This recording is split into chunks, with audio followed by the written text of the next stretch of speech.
Yes, my friends, Russ and the West Ham Network. Hope you're safe and well. It's a bit nippy in it today. It's a bit nippy in Hornchurch. Woo! But I'll warm you up with some Hammers headlines in association with the KUMB.com, boys.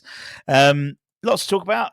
We've got looking ahead to the game against the Arse on Saturday, talking about injury news for both sides. We're going to talk about a player we've been linked with, and also then we'll do the loan watch for the academy, for the first team players. Rather, the academy players will be in the academy show, which will be at 6:00 UK time. So let's crack into it, shall we? Let's start talking about the game ahead.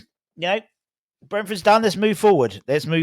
And there's been some updates of injury news on both sides as we play the Emirates. Play Arsenal at the Emirates on Saturday. From West Ham's side, in terms of our long-term injuries, which were obviously Antonio, Fulkrug and Crescencio, some of it looks like Vladimir Sufal has been added to that list. He suffered a thigh injury ahead of the game against Brentford, which means obviously he missed the game, and the likelihood is he won't be available for Saturday's game against Arsenal. Is that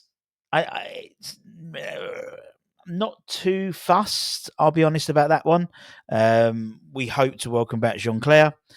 He was obviously in the dugout and stuff on Saturday, so I would assume he'll be fit for the game against Arsenal, or he'll be in the matchday squad for the game against Arsenal.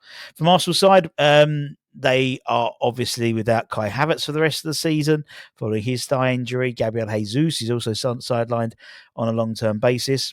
Bakary Saka is in the treatment room until at least mid-March.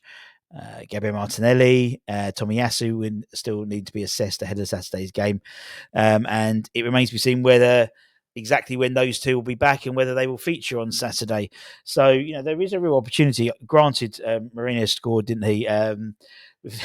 Coming on their midfielder / new striker.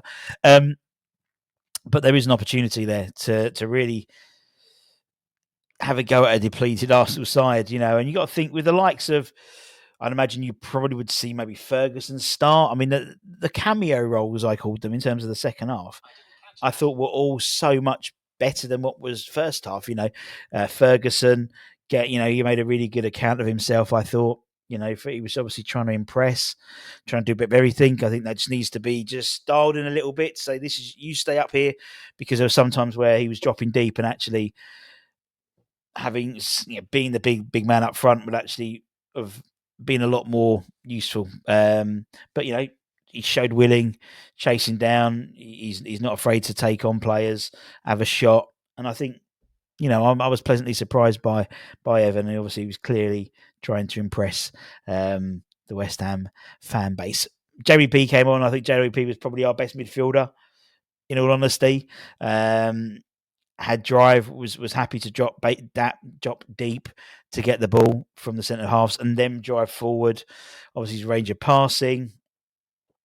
I think I wouldn't be surprised if he starts knocking on the door for the starting lineup, just because of what he brings. To be honest, those changes completely changed our game, really. And then Ollie, I thought Ollie came on and did more than Emerson did. Showed willing. I mean, Brian Mbeumo didn't really get a penny out of him, really, considering how good Brian is. And I think first half he was a little bit more progressive and a little bit more getting forward ahead of Emerson. But yeah, I thought Ollie did really, really well and great to see. So we'll have to see what happens. I'm sure we'll have a date with the Graham Potter press conference on Thursday, where we'll have a lot more information about the injuries. In terms of players, obviously we spoke about the last few days in terms of this overhaul, in terms of us looking at getting players in. We spoke about the goalkeeper situation. We spoke yesterday about Carlos Soler. Obviously, Danny Cummings is coming in the summer from Celtic on a pre-season contract, pre-season agreement, and I imagine he'll start life off at the 21s. But we are proceeding and looking at what we can do in the summer, and according to several sources, West Ham hold a real interest rather than a fake interest, according to the report, for another Antonio Cordero, the Spanish under-19 international, is out of contract in July. Ding, ding, ding, ding, ding. You don't have to pay signing on fee. We don't have to pay any money to the club. Meaning, obviously, Potter could snap him up on a free deal. We know it's not free. The money, you're signing on fee and stuff, but a considerable less level of investment than if they bought him directly from Malaga. West Ham have apparently, according to reports, had talks with Cordero's camp recently, but a lot of competition from other interested sides, both abroad and in the Premier League. Newcastle are interested, and they're trying to convince him so they can win the race with his signature. But there could be time for West Ham to spoil the party. He boasts 4 goals and 6 assists in 25 appearances in all competitions so far for Malaga, standing out in a very much an underperforming Malaga side. He's had scouts from elite clubs taking notice of his impressive performances in La Liga. The likes of Barcelona are interested in him as well. So it'll be fascinating to see where he goes. He's got in his locker to be a generation of talent. Whether it transcends to become one, we'll have to wait and see. The fact he's available on a free transfer does make it more of an interesting prospect for West Ham, particularly if you saw my show at lunchtime, my quick little show. West Ham are trying to scrabble around, going down the back of the sofas, trying to find a couple of quid to put together for a war chest for Graham's overhaul and Carl's overhaul in the summer. So let's concentrate on the players who are out on loan, the first team players. Obviously, anyone who's like George Earthy and Callum and people like that, we cover them in the Academy show. So make sure you subscribe and hit the bell notification so you don't miss that, because that's always a good show. And we've got a lot to talk about. Good win for the under-21s, not so good for the under-18s, but Josh Landers got his first goal for the club on his debut, so that was great. Freddie didn't play at the weekend. He picked up an injury. He was sort of touch and go kind of for the Portsmouth game as they beat Oxford United 2-0 away from home. I think it's the first time in about 10 games or so they've actually won a game. Incidentally, in sort of a bit of West Ham news, everyone at the ground joined in at the 11th minute as a round of applause in honor of Joey Beecham, the former West Ham player, and obviously Oxford United, who passed away 3 years ago. Both sets of fans and players paused the game as a free kick was about to be taken. So the tribute took place uninterrupted, which was nice.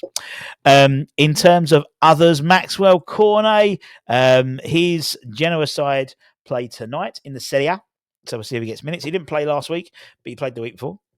Naya Figuered, he played the full 90 minutes for Real Sociedad as they lost 3-0 away to Manuel Pellegrini's Real Betis. Adrian was in goal and kept a clean sheet for Real Betis. No Pablo Fornals, as he is still recovering from an injury.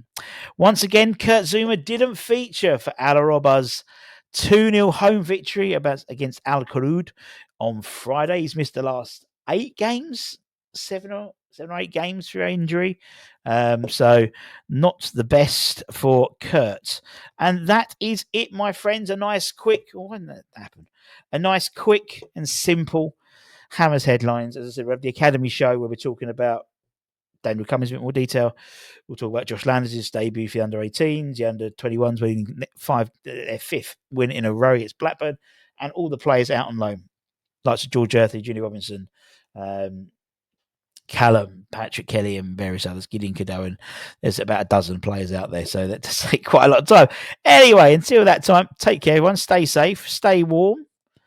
It is cold. Stay humble. Keep the faith, and I'll see you guys very, very soon. Much love. Bye-bye.